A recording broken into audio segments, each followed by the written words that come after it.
Hey, this is Mr. Beckstrom, and today I'm going to go over the test, and I'm going to go ahead and give you another attempt on it for those of you who did poorly. And I'm also going to go ahead and go over the questions. I'm going to let you know where in the book or the videos you can kind of take a look at to study these before you go ahead and take that last attempt as well. So this first one here is talking about a survey, and the survey talks about the simple random samples that you can find on page 27. So make sure you take a look at that before you answer that question. The next one here. This question here is, once again, it's a survey in a magazine where readers once again choose whether or not they're going to respond. So once again, read the definition of the simple random sample. Okay, this question asks about discrete or continuous data. That can be found on page 15 in section 1.2. Just remember, discrete data is either finite data, that means either a certain amount of data, like 17 pieces of data or 33 pieces of data, or it's countable data, which means that you can count it, meaning I'm flipping a coin until I flip a head. So it could be infinite, but I can still count the number of times I'm flipping the coin. Whereas continuous data is something that we can't count. If I said that I want to find all the heights between 5 feet and 6 feet, there's an infinite number of heights between 5 feet and 6 feet, and there's no way for me to count them all. I could have 5 feet 1.3 inches. I could have 5 feet 1.32 inches. I could keep going as far as I wanted to in between all of those values, because you could infinitely find the midpoint between any two values in a continuous interval of data there. So that's the difference, is that if you're finite, that means a certain amount of values, or you're countable, which means you can just keep counting the values. You're discrete, and if neither of those are the case, you find you have some interval where you have an infinite number of values, then you are considered continuous. All right, once again, try to use the same definition for this problem. Okay, the levels of measurement are on page 16 in section 1.2, and then they go on to look at examples on page, I think, 17 and 18. So the big thing is that they kind of go in order from ratio to interval to ordinal to nominal. Ratio is the kind of the strictest definition, where you have a natural zero starting point, and differences matter between them. So for example, height has a natural starting point of zero. Zero height means no height, and the difference between somebody who's 5 foot and 6 foot is that difference makes sense. That means one person is a foot higher than the other. And the next one would be interval, which means we don't have a zero starting point, but differences are still meaningful. So years would be a big example of that one. So the 1980 and 1970, for example, the year zero is not the starting point, because we have years before that and years after that. However, between 1980 and 1970, that's a 10-year difference, and that difference is meaningful. Once again, we don't have any starting point, so that's interval. Ordinal means that the order matters, but the differences are kind of meaningless. This might be my favorite movie list. So my first favorite movie is Independence Day. My second favorite movie is The Matrix. My third favorite movie is, oh my gosh, The Greatest Showman. So the order makes sense, but the differences is meaningless. I say, well, the difference between The Greatest Showman and The Matrix, well, what is that difference? It doesn't really kind of mean anything. There's no meaning there. So it's just something that we put in order. And then the last one is nominal. That's different things. That doesn't really matter what order we put them in. We can talk about like jersey numbers or colors, anything that you could just kind of arrange in any order, and the order just doesn't really matter. Eye colors and stuff like that. So think about that before you do this one here. Same thing with the next question here. All right. Okay, now question number 7 here. They talk about these definitions on page 28. I'll go ahead and let you read those. The two trickiest ones for me anyways are the stratified and the cluster sampling. So let me just talk a little bit about those two. The others are pretty straightforward. But the big difference is that the cluster, we usually talk about a geographic location. So what we're doing is we're separating some geographic location into different areas, and then we are selecting certain of those areas, and we are sampling the entirety of those areas that we pick. Whereas the stratified is we're usually breaking them up into subpopulations based off of some type of characteristic, and a lot of times that's going to be based off of the gender. So those are the differences between those two. And then the only other kind of tricky one is the systematic. That's where we start with some random point, and then we take every like 20th value after that, or maybe we take every 200th value after that. We say it's every kth value, so we have to pick some value for k. And there's a process for doing that as well that we don't get into in this section. So take a look at that before you answer the following question. All right, experiments and observational studies are talked about on page 26. So the big difference between them is experiments, we are applying some type of treatment. Treatment can be anything that we are using to try to affect the procedure. So it could be a medication, it could be something that we're taking away, it could be something that we're adding, but we are definitely doing something to try to change the results of whatever's going on.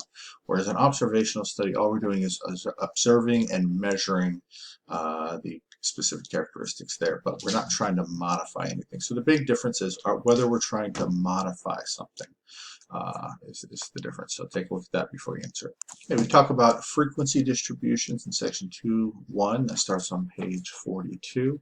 On the right here, this is the frequency. So then these are the classes on the left. So that means between the times of 60 seconds and 119 seconds, we had 7, and in this case that would be service times that happened between these seconds. We have no idea exactly when they happened between 60 seconds and 119 seconds. We just know that there was 7 times that people went through, and those times happen to be between 60 and 119 seconds. And then we had 21 times that happened between 120 and 179 seconds, and so on and so forth. So if we wanted to find the total, we just add up all the frequencies. Remember, the lower class limits are all these on the left. The upper class limits are all these values on the right.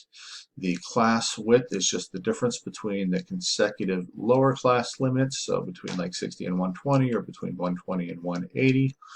The class midpoints is you just add each of the two class limits together, like 60 and 119, add them together, divide by 2. That'll give you a class limit. The class midpoint. The boundaries are the values that separate all the classes. So the class boundary between the first class and the second class, well, what's the value between 119 and 120? That'd be the midpoint. So add those two values together, divide by 2, you get 119.5. So you use that. So it'd be between this one would be 179.5, 139.5, and then the first one you just kind of subtract a 0.5 from 60, so you'd have 59.5 at the end. You would add a 0.5 to the 359, so you 359.5, so those would be your boundaries. So make sure you take a look at that before you answer this question. It goes over all of these definitions for those on page 42. Okay, for this one, it's asking if you have a normal distribution, and it wants you to explain why. So remember what it means to have a normal distribution. It means that your frequencies start out low, with a low number. Then around the middle classes, you're going to get high. You're going to get a high value. And then at the last classes, you're going to get a low value again. So I want you to take a look at that distribution and see if it follows that logic. And if it does, then it would follow a normal distribution. If it does not, then it would not follow a normal distribution. So it's that bell curve. It starts off with a low frequency, in the middle classes, it gets to a high frequency, and then at the last classes, it gets back down to a low frequency. Hey, hopefully you've seen them talk about outliers a few times here. Outliers are data values that are very far away from the other data values. I just kind of probably already answered that one for you, but hopefully that was a freebie for you anyways. Okay, we've previously already talked about the distribution frequency table here in the previous question. So it's kind of asking about the class width, which is the difference between the two consecutive lower class limits. So this says the approximate lower and upper class limits of the first class. So this would be the first class there. And so just kind of look through the previous definitions that we had. All right, so this question here has to also do with frequency distributions and histograms. So here's the histogram here. Here are the classes on the bottom. There's 7 classes, and your frequencies on the left. So you have frequencies up to 5. So remember, your class width is the distance between your two consecutive lower class limits there, so between here and here, and just asking you some questions about these. So just go ahead and try to answer those, kind of based off of what we talked a little bit about earlier in section 2.1 on the frequency distributions, with a little bit more information on page 51 with the histograms there. All right. Okay, so here is a frequency distribution, and they want you to go ahead and turn it into a histogram and then match it over here to the left. And you don't even probably have to do that. I mean, this is the first class here with a frequency of 1, so I would go over and look at which one of these has the first column that only goes up to 1. You can see this one goes up to like 8, this one goes up to 8, so it's not even these two.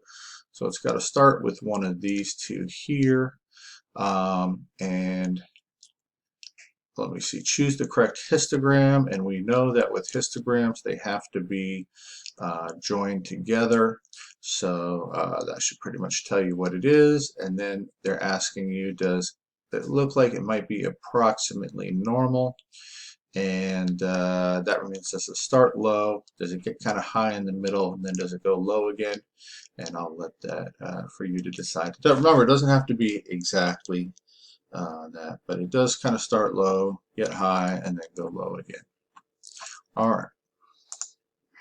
Next one here. Okay, this is from section 2.3.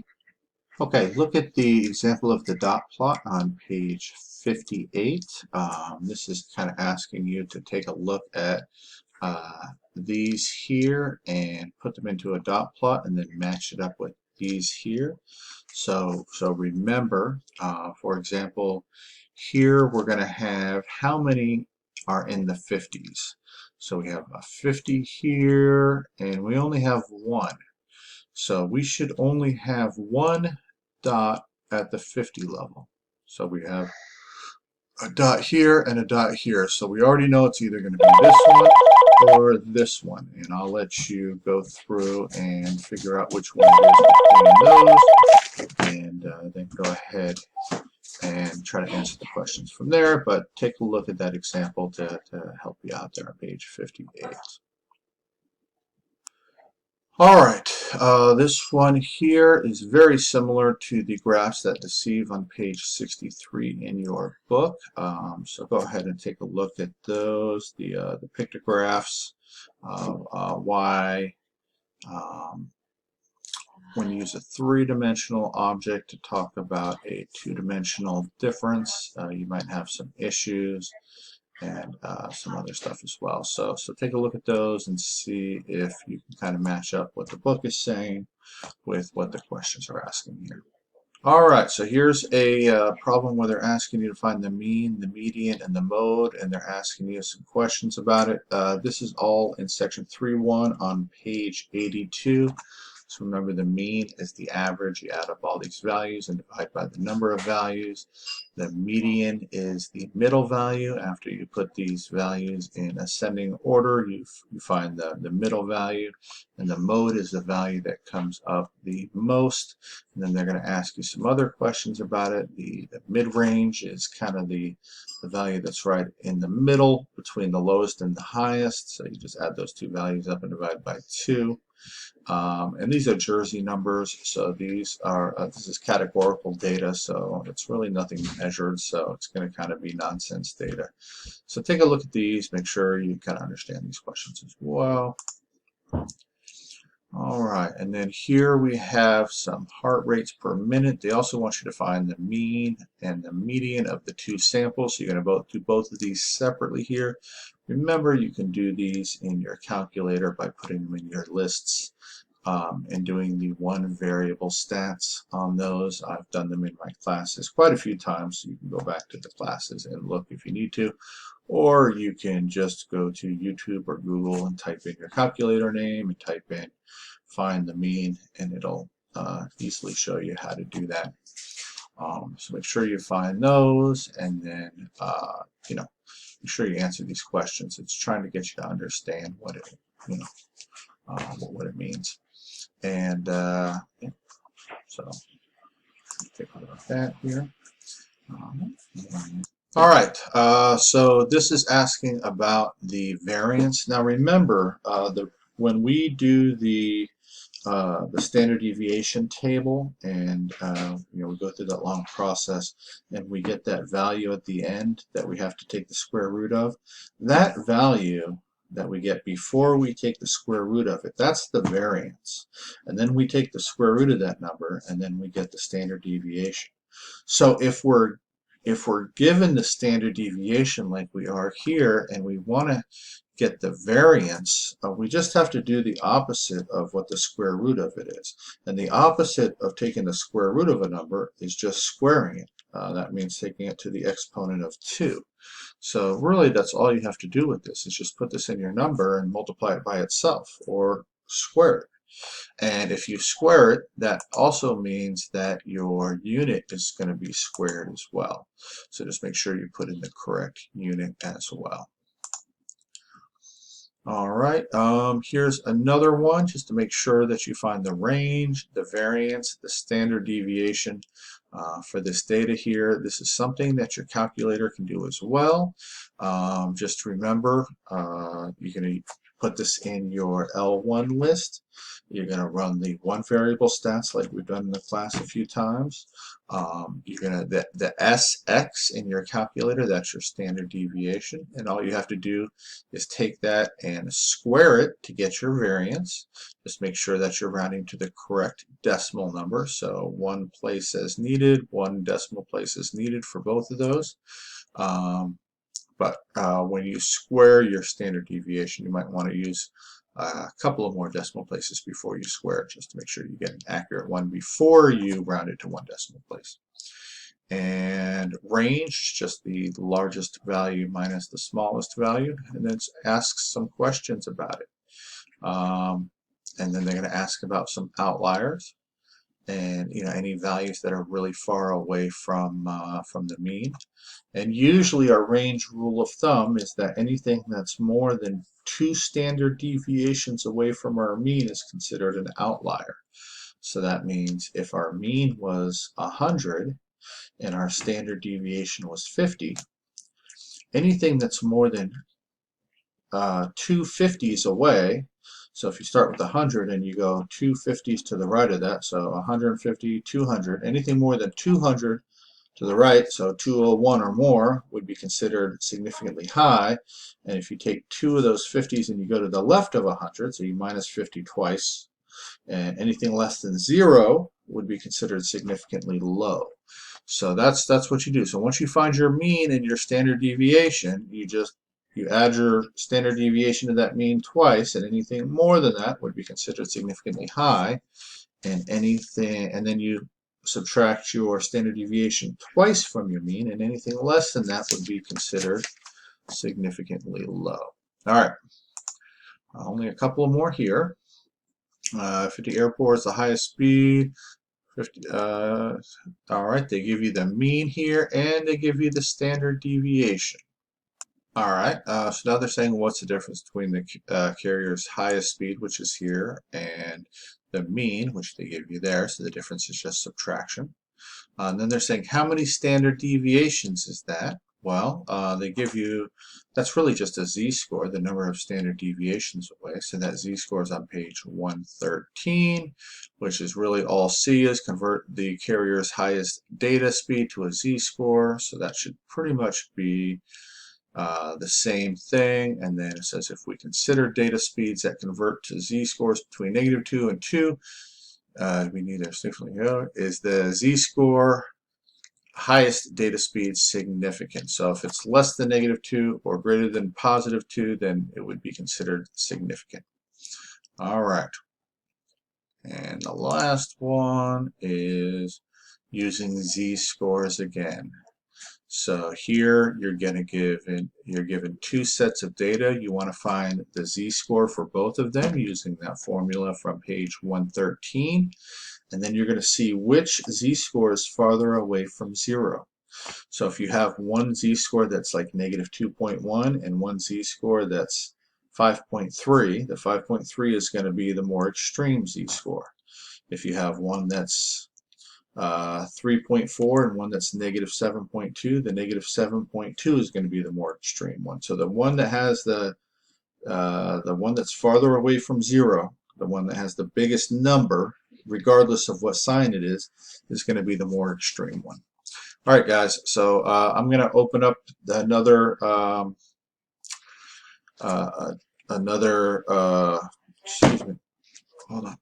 I'm going to open up another attempt for the test, and good luck on it, and we'll see how you do. All right, thanks. Bye.